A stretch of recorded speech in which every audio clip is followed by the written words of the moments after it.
Fa 2 anys aquesta façana va sortir mig volant i vaig fer un vídeo que ho va petar bastant. Avui torno per dir una cosa, enhorabona, les obres s'han acabat pràcticament, els pisos han recuperat tot el seu valor, però algú aquí ha palmat molta pasta aquí. I la pregunta és, qui?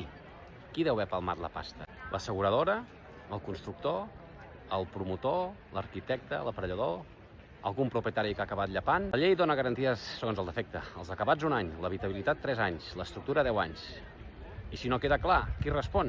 Doncs solidàriament tothom, el promotor, el constructor, l'arquitecte, l'aparellador i al final respon l'asseguradora. Darrere de cadascun normalment hi ha aquesta asseguradora que acaba pagant.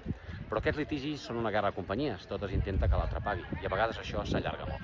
El propietari, aquí ve la bona notícia, el propietari no ha de demostrar de qui és la culpa, reclama contra tots i que s'ho reparteixin entre ells. L'únic que pot fer llepar de veritat el propietari és una cosa, quedar-se quiet i deixar passar el termini. Els anys de garantia corren i el que no reclama a temps sí que palma. Aquests propietaris han sigut llestos, han reclamat i ho han deixat bastant niquelat.